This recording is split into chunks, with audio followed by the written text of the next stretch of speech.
The character Clayton Danvers was explosive. He was at times full of rage and very violent. And so tapping into that was difficult for me. It was a real challenge that I enjoyed. I took it on. You just have to find things in you to get to that place. And I think everyone has that in them somewhere deep inside. So it's just finding out how to access that. But one thing I did before I booked the role, in preparation for it, I was living in Vancouver at the time, and I went hiking in the North Shore Mountains with my friend's dog. I went off the trail and I stripped down completely naked and just ran around the forest and howled. And I think the dog was a little confused, to be honest, but it's in the show, it's part of the lore. Whenever we go to change into a wolf, we strip down and just change into not a hybrid man-wolf, an actual wolf. I just felt like tapping into that wild side of me. I'm Peter McCully. Actor Greyston Holt has a long resume of movie and TV roles. You may have seen him as a security guard on Alcatraz, a cowboy singing with Deanna Carter. He's been a werewolf, appeared in a romance movie with his wife Cristina Rosato, and had the gritty lead role in The House of Chains, just to name a few. Greyston Holt on this edition of Today in BC. Thanks for having me. It's nice to see you. Your dad is a lifelong musician. And growing up around music, I'm sure there's lots of folks that would have thought that Greyston's path is going to be a musician. So tell us how you discovered acting and how you got started in the industry. Creatively growing up, music was always my passion. In my yearbook, my graduating yearbook, when the question was posed, like, where do you see yourself in 10 years? And my answer was touring the country with a Marshall stack in a rock and roll band, that kind of thing. But I like working alone. I like not relying on other people. And as much as I enjoy the collaborative aspect of being in a band, the creative part of it, you still have different personalities you're relying on. And so acting is a solo endeavor. You have a team, my manager, my agent, but the creative part is all me. It's all on me. And I like that sort of lone wolf aspect of it. What do you enjoy most about working in the entertainment industry? What I enjoy most about working in the entertainment industry is, aside from the work itself, the creative part, I like work where you work hard and long and intensely for shorter periods of time and then have extended periods of time off to enjoy life. Film and TV shoots are pretty grueling when you're a lead or a supporting lead, long hours, it's a lot of emotions.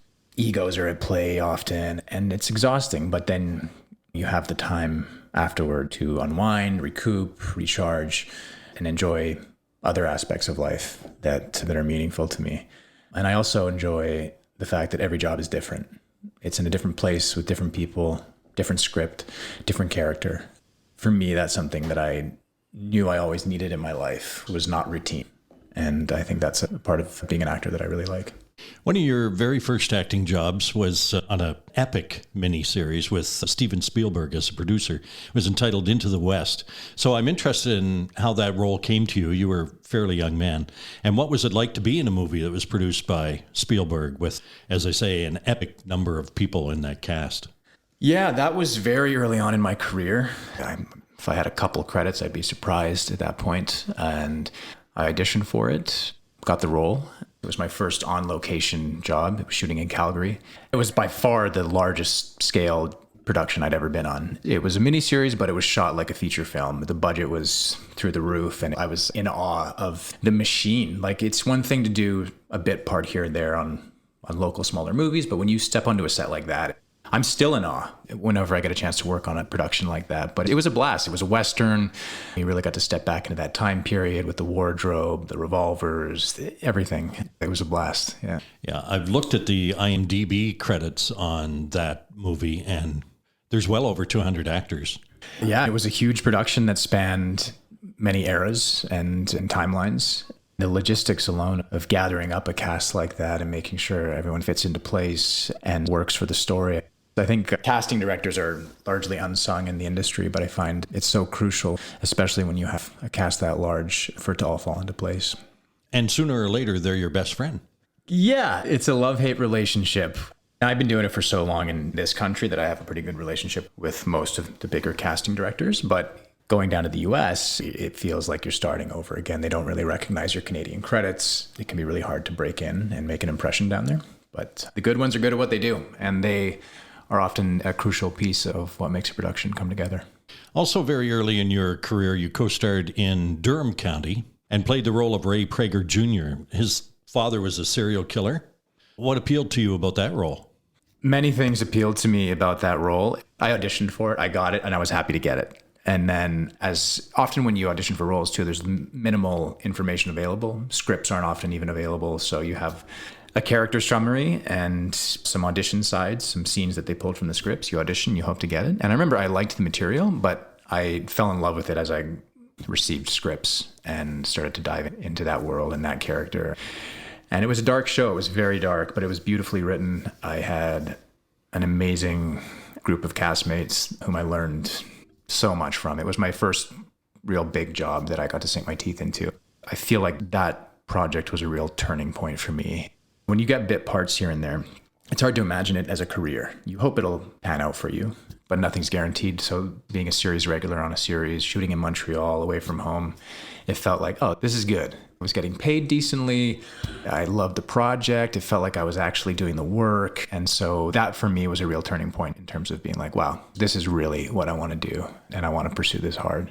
We can't talk about your early roles in television and movies without talking about Clayton Danvers. He's a very popular guy.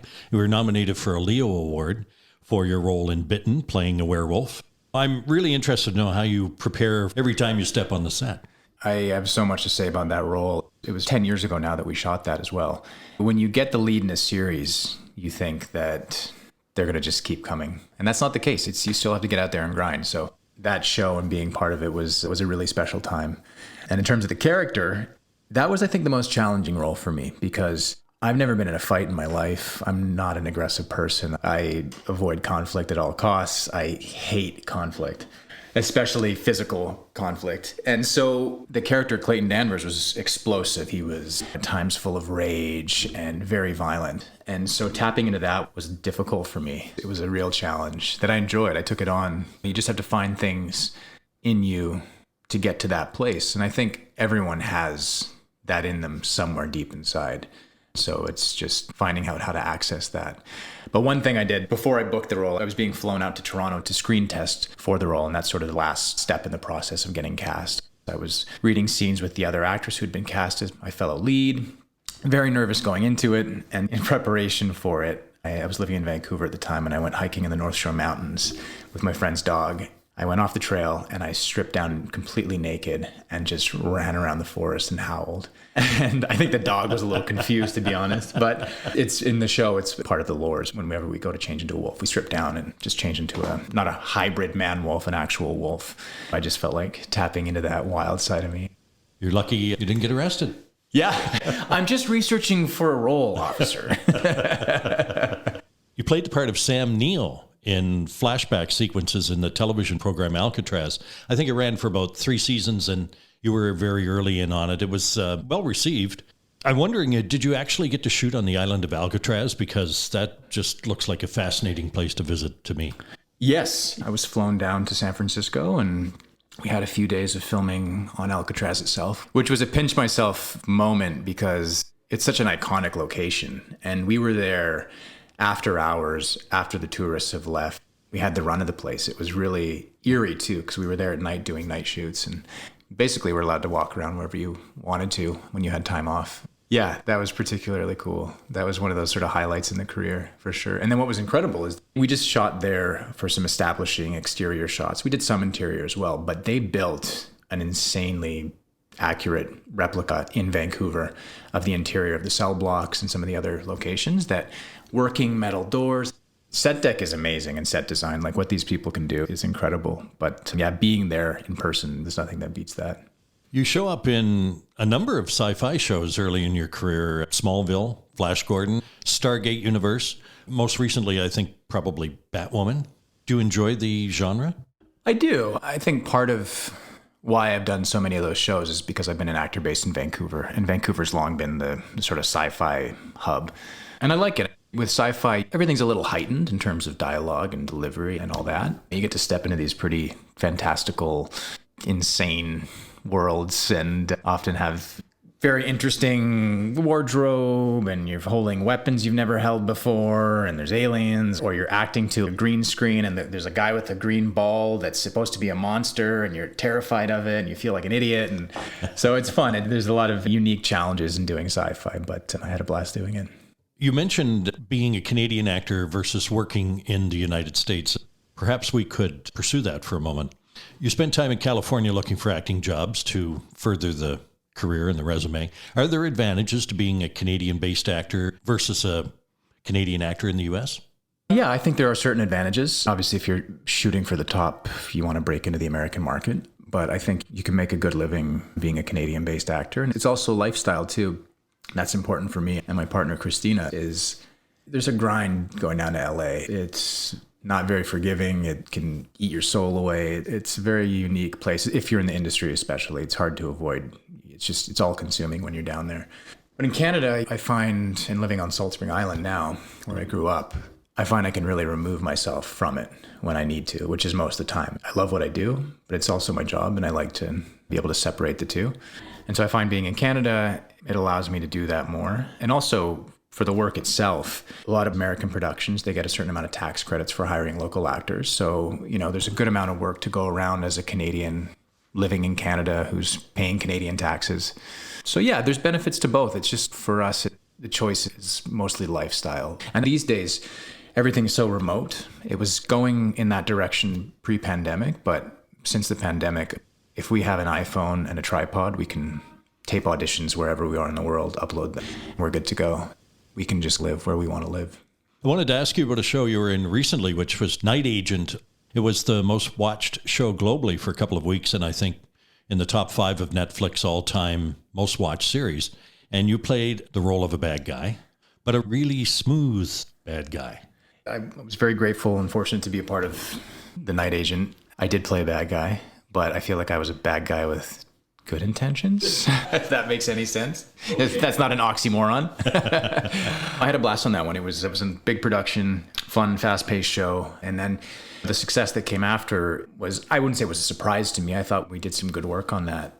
But you never know. There's a lot of good shows that just don't hit with audiences for whatever reason. And this one really exploded. It was wild watching the viewership take off when it aired. Last time I checked, it was the 5th most watched Netflix show in history. And it's like hundreds of millions of hours viewed. It's wild. So it was nice to be a part of that. I was just in 3 episodes and I got offed in a pretty brutal way. But sorry, spoiler. But yeah, I had a blast on that one. Tell us about being cast in the program FBI International last year. I know you're of Hungarian heritage, and your role on the show was what we like to call a full circle moment. My partner and I were in Maui with our baby when I booked that. I taped an audition there in our little condo, and like many of these auditions, you send them out and hope it sticks. And then 2 days later, my agent called me and she's like, okay, so they want you, but you have to be in Hungary, in Budapest, in 2 days. I don't know that we could be much further away from Hungary at the time. It was 12 time zones away. So we still had a week left in our vacation, and this is our life. We're so used to just changing everything last minute, which is exponentially more difficult with a baby.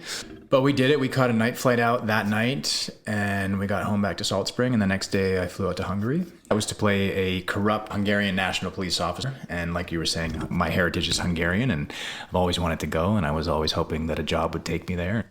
I think that was the job where I pinched myself the most amount of times every day. I was filming in these beautiful locations. The show takes place in Budapest, so they really shoot the city. They want to showcase it. Just hearing everyone around me speak the language that I grew up hearing my grandparents speak, which isn't that common in Canada to hear. And yeah, I really had an incredible time. When Today in BC continues, Greyston Holt talks about a few of the actors he's had the good fortune to work with, acting with his wife Cristina Rosato, and being a new father. From the latest community news to informative, entertaining reads for travelers and the cannabis curious, just visit your local Black Press Media community newspaper website to sign up today. Why spend hours searching dealerships, comparing makes and models? Find the best of BC's inventory in one place, todaysdrive.com. You'll have access to inventory across BC, where you can easily find a vehicle that fits your needs and gets you where you need to go in comfort. Get in the driver's seat. Don't miss out on the many options we have available for you. Powered by Black Press Media, todaysdrive.com connects you with exclusive new and used car deals. I'm Peter McCully. Today in BC is a Black Press Media podcast. Greyston, when the pandemic hit and everything was shut down, including movie sets, you and your wife, Cristina, found yourselves in a very unique situation because no other working actors could be within 6 feet of each other on the set, and that offered some opportunities to you both. It certainly did. It was a small silver lining in a very unfortunate and tragic pandemic for pretty much every other reason. But one little nugget it threw our way was that early on, I think it was June 2020, when productions were figuring out how to get back to work. The social distancing guidelines were in place. The testing wasn't really where it is now. And so one workaround that they decided to do was to hire, especially for these low budget movies of the week, was to hire real life couples, actors, and cast them as the couple in the movie, because you're obviously within your own bubble. Cristina and I were offered this film to shoot together. We were, if not one of the first couple movies to get up and shooting after the pandemic in Canada and the US. And so there was a lot of pressure to do it right. COVID protocols were very new at the time. Guidelines were still getting sorted out. So we wanted to do it right to prove that we could get back up and shooting. And we did. We went off without a hitch. And Cristina and I had a blast. Like, often with these lower budget movies, you don't meet your co-star until the day you step on set, and it's like you have to create chemistry out of thin air. That's what you get paid to do, but it's not always that easy. And so obviously with Cristina and I, it was actually harder to pull back the chemistry. There are certain little things you do instinctually and almost subconsciously as a partner, whether you're just like touching the small of their back or whatever in a scene where the character shouldn't be doing that yet. And so we'd get called on these little things. But it was a blast. We shot in Kelowna, in wine country. It was a surreal time to be working when everything was still largely shut down, but we made the most of it and had a good time. My wife and I were watching the movie after it came out, and I had told her about this particular thing. I said, Greyston and Cristina are the first couple in Canada to work during the pandemic as working actors. And then about halfway through the movie, we realized everyone was standing at least 6 feet apart except for you two. Yeah, we still did. Yeah, the social distancing. It was just Cristina and I that were allowed to be close. We tried to shoot as much of the movie outside as possible. You got to remember, too, this was a time period when I think the daily case count of COVID infections in BC was like 20 or 30. It was like at the bottom of the barrel after the lockdown. So it was not like it was super high risk, but it was the first time since the lockdowns being in a confined space with 20 extras. We had one scene in a bus. Everyone's masked up, and as soon as you go rolling, everyone takes their mask down and put your mask back up. Yeah, it was kind of surreal. You've had the opportunity to work with some pretty incredible actors throughout your career so far. We're only 20 years into this. You've got a long way to go. Is there anyone in particular who's had a significant impact on you or influenced your approach to acting thus far? So many actors have influenced me, and I've worked with so many who have inspired me and helped me along. But one particular actor who made a real mark on me, and just how I respected his work ethic, his skill, his ability to be a generous scene partner, castmate, was Greg Brick, who played Jeremy Danvers in Bitten. He was our pack alpha on and off screen, really passionate, dynamic person who was really the glue of our show. He reminds me of, have you seen Succession? Yes. Brian Cox was the glue that held that show together. And for me, both in his on and off screen presence, Greg was for Bitten. He was a powerful, incredible actor. He was also the eldest of a younger cast. There's the craft of acting, and then there's also your set etiquette. There's how you are with your castmates, the crew. And I thought he was really graceful in how he handled all those situations. And he was patient with all of us. Aside from any direct help that an actor can give you, it's just being around them is helpful. Doing a scene with an incredible actor only elevates you, and he was certainly that.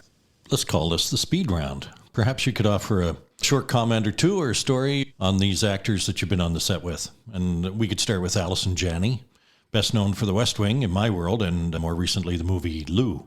So I didn't have any scenes with Allison in Lou, but we crossed paths once at our trailers, and I had a nice little conversation with her, and she was just so open and easy to talk to, which more often than not, I hate to generalize, I think any Canadian actor will tell you this, If there's going to be someone who has a guard up and who has an air about them, it's usually the American actor coming up to work on a Canadian show. And I don't know if it's just we have different sensibilities, whatever the case, but 8 or 9 times out of 10, if it's going to happen, it's the American actor. So you never know. I'm always very respectful. I never push too hard or try to spark up conversations where they feel unnatural with leads of anything I'm working on until it happens naturally. But she was just immediately very warm. We joked. She was funny and really kind human. Barbara Niven of Chesapeake Shores, whose father-in-law was the first James Bond. I did not know that. Yeah. David Niven Sr. No way. Yes. She was sweet. She was a sweetheart. Just warm, bubbly, inviting, very motherly. Yeah, a really sweet person. Deanna Carter, who is a singer-songwriter, actress, and Nashville royalty. Deanna is the epitome of a Southern belle. She just exudes that Southern warmth and hospitality. I never followed country music that closely. For friends of mine who do, they're like, oh my God, Deanna Carter. She's very successful, a country star, and she had no airs about her. She was accessible, she was kind, she was humble, she wanted to do the work. She was always like just so scared to mess up a line, and she felt so bad if she did. But yeah, she's awesome. One of my favorite actors, Sam Neill. Most know him from the Jurassic Park franchise, I guess. Yeah, so when I booked Alcatraz and found out Sam Neill was the lead, I was very excited because Jurassic Park's one of my favorite movies of all time. Classic. But I only met him at the table read. I was playing him in flashbacks on screen. Our paths never crossed. And so I was very nervous. It was a big table read with all the cast and all the execs from Bad Robot. Some projects feel more heart. This felt, okay, this is the Hollywood machine and you're in the room. And I find those table reads so nerve-wracking because it just comes around to you to say your line for the first time and everyone's looking at you. So I don't have too much to say about him other than he had a very stoic, sort of intimidating presence. In a good way. He wasn't trying to be that. He just had that in him. She's been around a long time on screen, even though she's a fairly young woman. Mina Savari started out with the American Pie franchise. I shot with Mina last summer. We did a movie called House of Chains, and she was wonderful. She was an incredible actress to work opposite from, and someone from my sort of teenage years was one of these heartthrob type girls that young boys had crushes on. And in American Beauty, Oscar-winning film, she was a part of that. It was surreal to be working with someone who I know I had a bit of a crush on when I was in high school. And for that to sort of come full circle was pretty wild. How about Rachel Lee Cook then? Rachel, another person who would have been a high school crush. She was in the late 90s, early aughts. She's All That and Josie and the Pussycats. Like, these movies were huge at the time when I was, I think, my mid to late teens. I find with what makes you starstruck, for lack of a better word, isn't necessarily how big of a quote unquote celebrity someone is. It's like the impact they had on you at a certain point in your life. And I find that time period when you're coming of age in your late teens to early 20s, it's like that just sticks with you hard. And so to work with her was really cool. And she's one of the kindest actresses I've ever worked with. Just a total sweetheart. Yeah. Danny Glover, Color Purple and the Lethal Weapon franchise movies. Yeah. Danny is just a consummate gentleman. I worked with him in a film called Hannah's Law. And then I also randomly did this convention, a fan convention in Dortmund, Germany. And he was attending that convention, and we shared a van ride together, and it was like a 2-hour ride between towns. And he remembered me from the film that we shot, God, it was maybe 10 years earlier, and we had a great conversation. Some actors, they just don't even seem like actors when you talk to them. I'm just talking to this older gentleman, and he's just so kind and giving in his conversation, and yeah, he's a cool guy. When I look at your acting resume, you're like a Swiss Army knife, and I don't know if you've planned it that way or not, but you're playing all kinds of different characters. Are there any dream roles or specific genres that you'd like to explore in the future if you had the chance? Yeah, I've certainly played a wide variety of characters over the years. I really like Westerns. I've shot a couple of them. I'd love to step back into that world. Something super futuristic would be fun. Sci-fi, going to new worlds. I love Interstellar. It's one of my favorite movies. I would love to do a big budget sci-fi film like that. Can you tell us about any unusual or interesting fan encounters you've had over the years?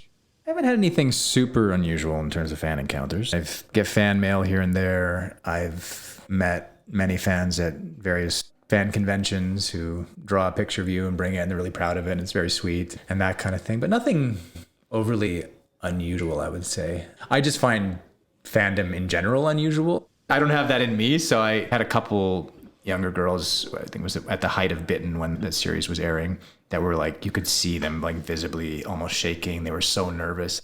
It's surreal because I'm just a kid from Salt Spring Island and grew up quite humbly, and I don't consider myself special by any means. And I find it odd when someone is nervous to meet you. And I always try to do my best to diffuse that and humanize the moment. But yeah, nothing super unusual. No locks of hair in the mail or anything. Looking back on the past 20 years, is there anything that you wish you had known when you first started out as an actor? And what advice would you give to aspiring actors who are just starting out in the industry or looking to start out in the industry? I think a good thing that I could have used early on was just to stand up for myself a little more on set. Not that I feel like I was getting walked over. I was just nervous to say something if I didn't like a take and I wanted to go again, or particular lines that I just felt didn't feel right and I wanted to make a little rewrite. Nowadays, that is pretty standard for me. I'm not scared to ask the director for another take unless we're really tight for time or something. You know, there were countless times early on in my career where I went home at the end of the day being like, I wasn't happy with that take. I wish I'd had one more. Yeah, if I could tell younger Greyston anything, it would be just speak up.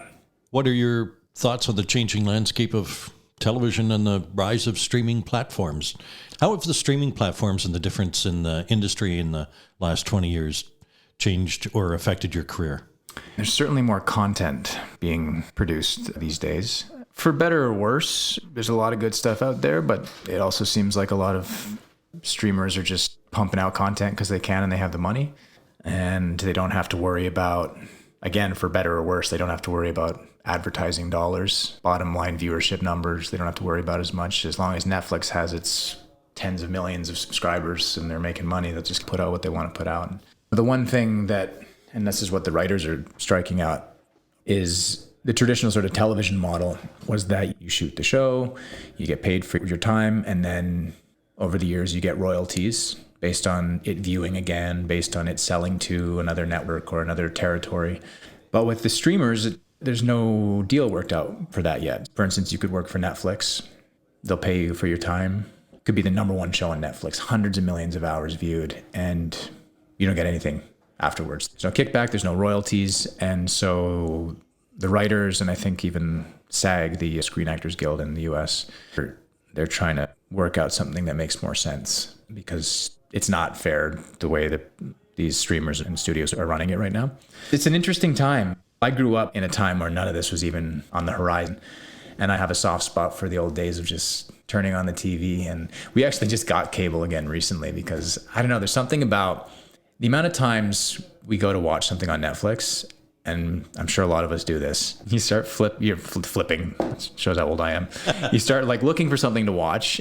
By the end of it, you're like, let's go to bed. I don't know, there's something simple about cable television where the decisions are made. This is what's on right now. Yeah. And you pick something and you watch it. But we'll see where everything goes. I don't know. It certainly seems like more people are cutting cords than ever. When you look at the viewership numbers of what is considered a hit on traditional television now, it's like a pittance compared to what it would be 15, 20 years ago. If a show gets a couple million viewers, they're happy with that now. Now that would get you canceled years ago. Yes. Granted, a lot of these networks, they do make money in, it airs initially on the network and then they'll sell it to a Netflix or whatever. So there's more income there, but it's a tricky time. It's a transitionary period, but I think it's hard to imagine that cable with commercials is going to be around forever. So recently you became a father, and I wonder how that's changed your outlook on your work life and your home life and affected you in general. It's been incredible. It's been very challenging. We had a perfectly healthy baby and she's happy, but being a parent it's hard. And I think it's given me a new patience, a new sort of perspective on life, which is helpful for my career. But there's other times where we have a small house here, and if we have to tape auditions and Sienna is sleeping, it's very difficult to get that done. Or even when she's awake, she's very talkative, and sometimes we just have to send auditions where you hear a baby in the background babbling away. But it certainly comes with its challenges, because especially for my partner Cristina, when she goes to work and feeding the baby becomes an issue, it's hard on set. I would have to be there to feed her when Christina's filming, but you could not do it alone. You need help. But we're going with it. It's fun. It's a new chapter in our lives, and we're taking it on. That's actor Greyston Holt on this edition of Today in BC. If you have suggestions or comments, send us a voice message to podcast@blackpress.ca. You may be part of our podcast mailbag segment. You'll find Today in BC podcasts on iTunes, Spotify, Amazon, iHeart, and Google Podcasts.